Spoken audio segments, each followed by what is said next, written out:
Hey guys, what's up? It's Matt Lane, and welcome back to another podcast episode, your weekly podcast every Wednesday, with myself and Mr. Jay Buston, all the way from Let's Jays, as usual. If you survived last week's episode, we're still here. Thank you for listening to us jabber.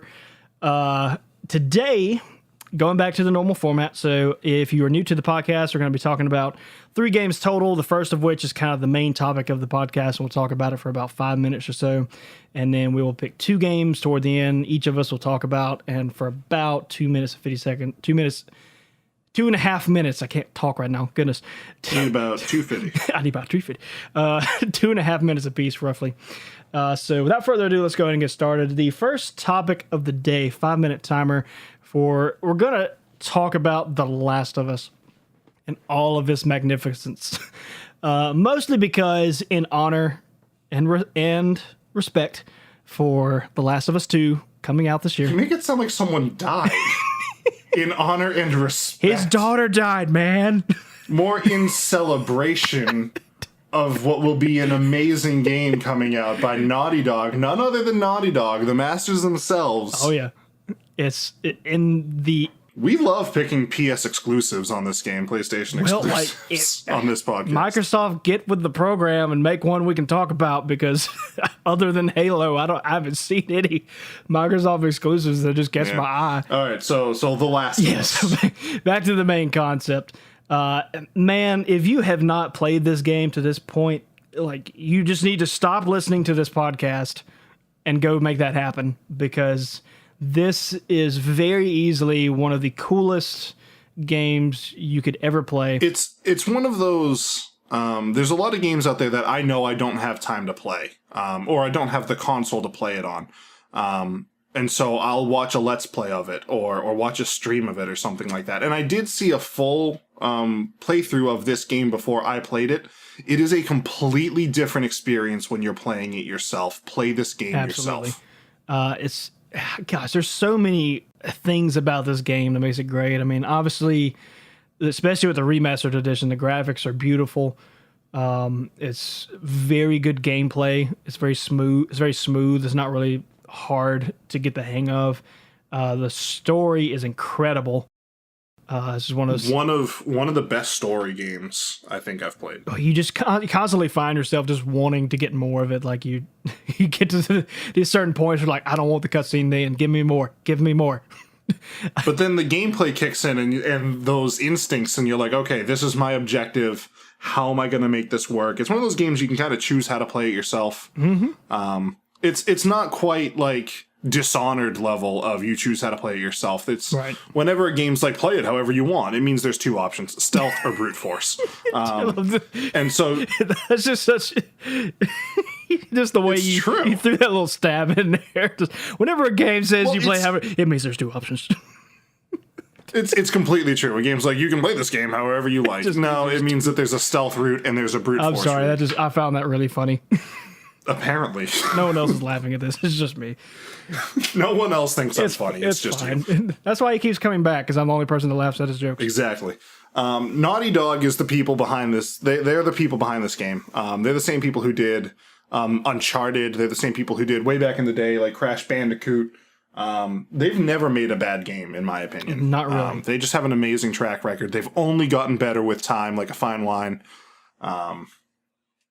And I don't know what to say. Like, the story keeps you going. The gameplay's fun. Oh gosh, like there's so, even when tasked with like trying to find something bad about the game, if you're trying to be like objective and be honest about it, like I can't think of anything that comes to mind that makes me think like, oh, I would have done that differently, or that wasn't the greatest. Like, they pretty much nailed anything, because they didn't overdo stuff. Everything was simple yet elegant at the same time. Like, it wasn't too complex. The story was not so mind-blowing that you had to go back and figure it out. Like, it wasn't hard to keep up with. But it was very compelling and very, very sad.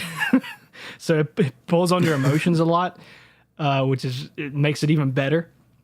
One of the things that I am looking forward to, the story of The Last of Us is very much about, like, love and friendship and you know, that bond that grows between two characters, in more of a father-daughter way, less romantic.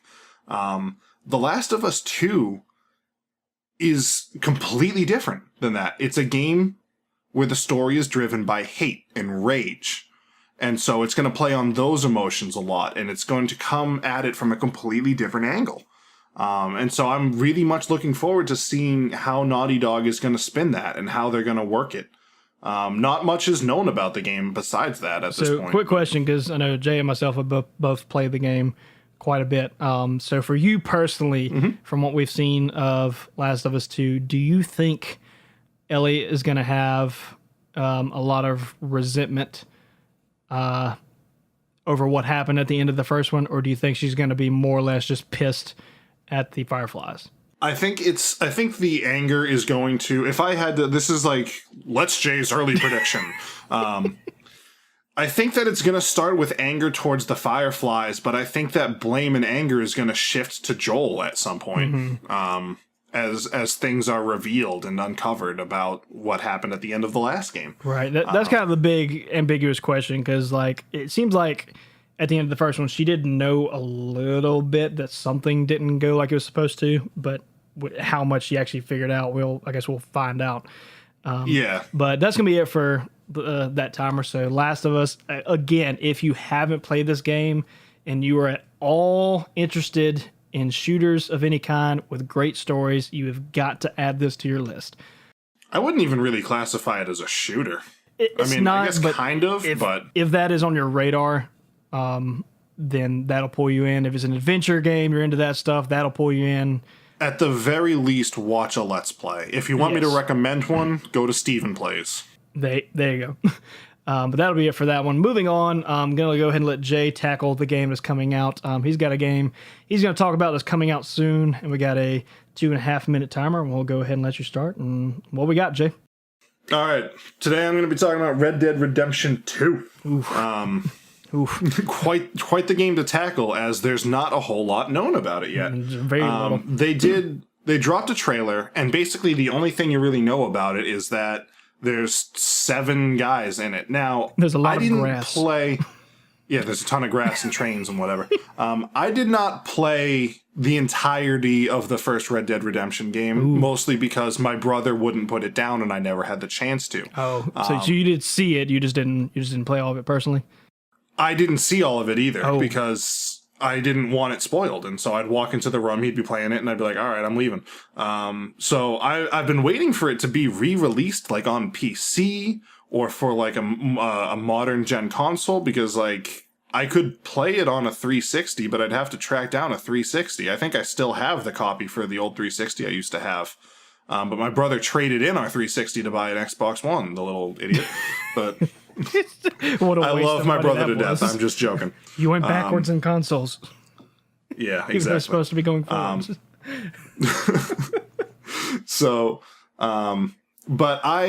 Besides that, the only other Rockstar game I've ever played was Grand Theft Auto 5.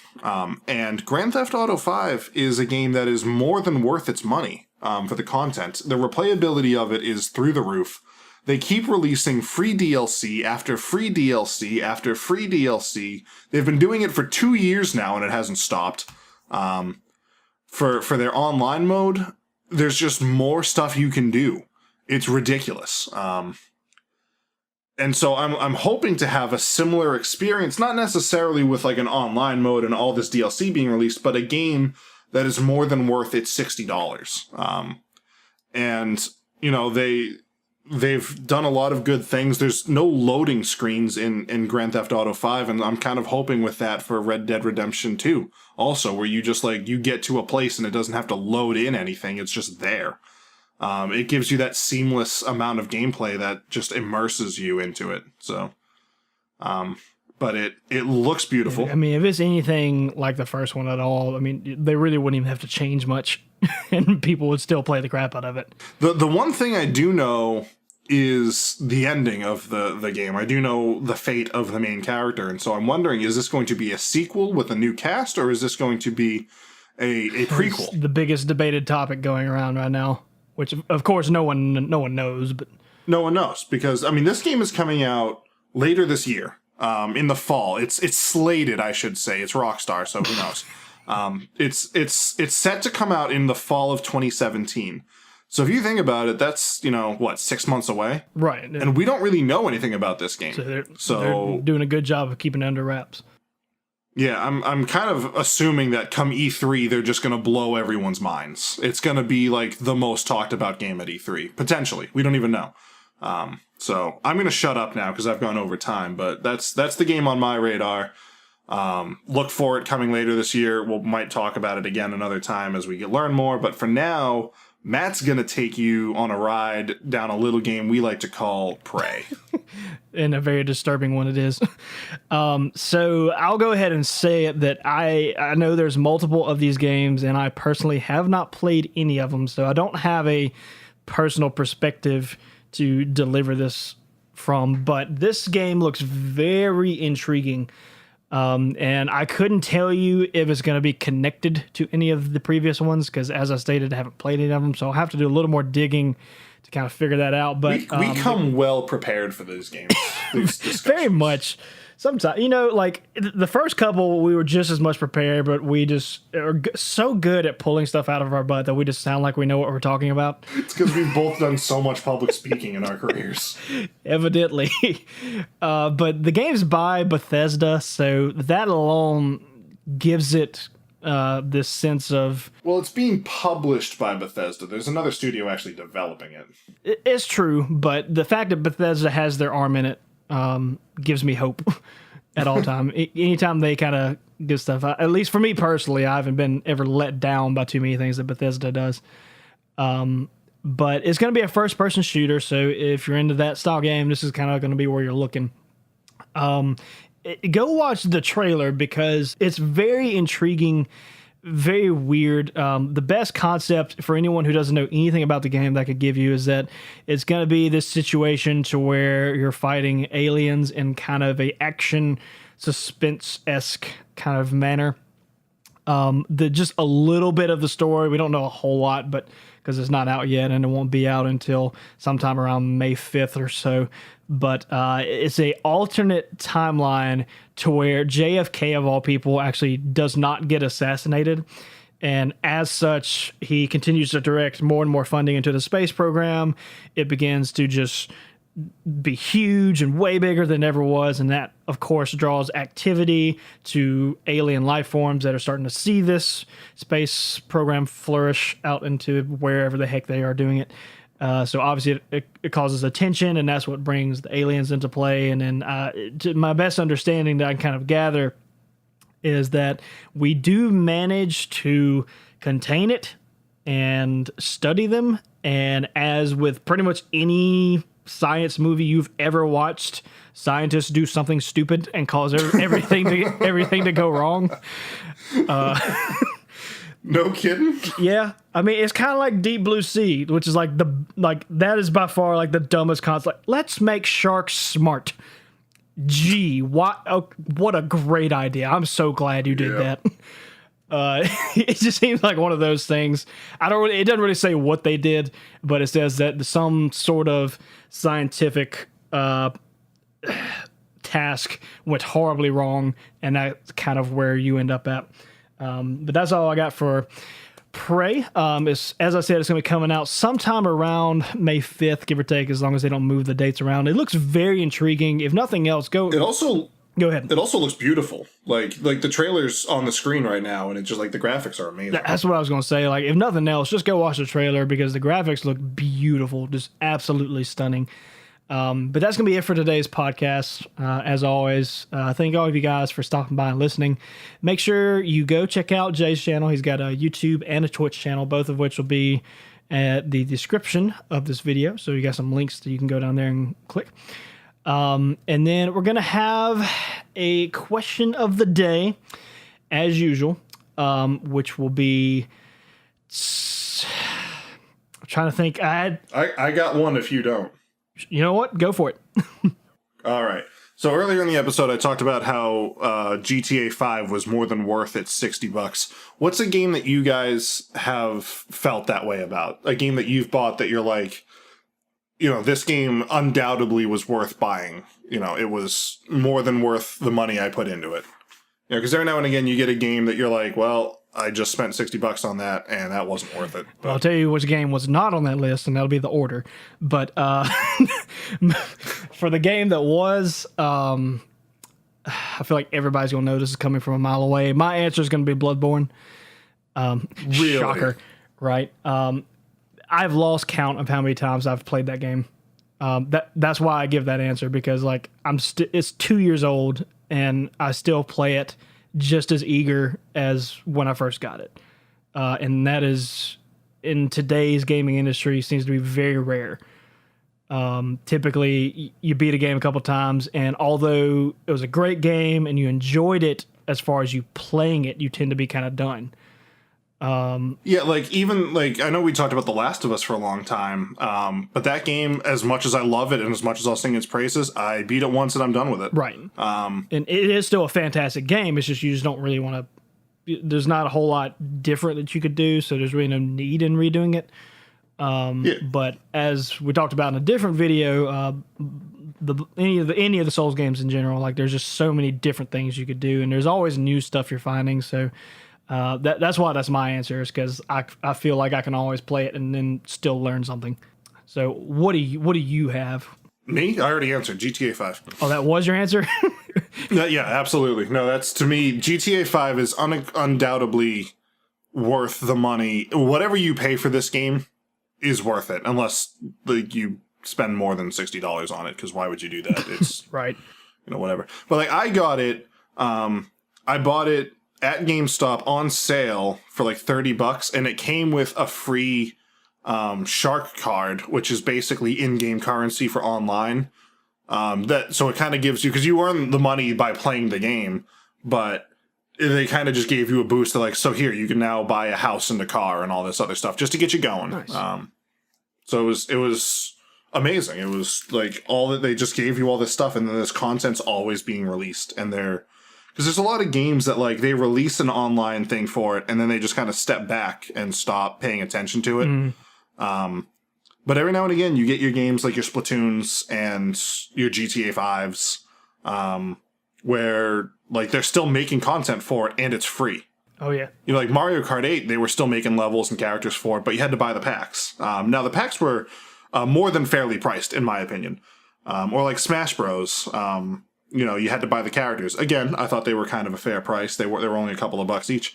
But, they're releasing this grand content, AAA style content for free. Which more than worth just to add on to the topic of that, both the games that we mentioned in our own right, we felt like were more than worth it at full price when they came out. Yeah, and if I paid $60 for that game, I would not feel robbed in any way. Right, but even now, you can pay less than that. So if you haven't had these games, and we were okay with paying full price for them, that should give you a pretty good indication of hey, this, especially the way it is now. I don't know about Grand Theft Auto 5, but Bloodborne, the last time I checked, was $20, and I think you can get the DLC with that too. So that's absolute insanity in my mind. I'm geez.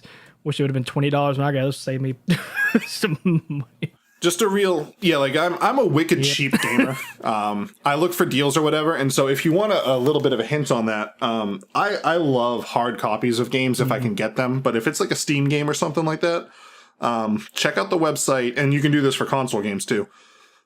Just check out the website, isthereanydeal.com, and it'll tell you the cheapest place you can buy that game online. And so sometimes you can buy Overwatch for less than half price or whatever if you've been looking to get that. Isthereanydeal.com. Not sponsored or anything like that, but that's just a resource that I use that you can, if you haven't heard of it before, go for it, Well, again, thanks for stopping by and listening to the podcast, guys. Make sure to put in the comments below what your answer to the question of the day will be, which, again, was just what game did you feel like was more than worth it whenever you played it for the price that you paid. And that's going to be it for today, and we will see y'all on the next episode.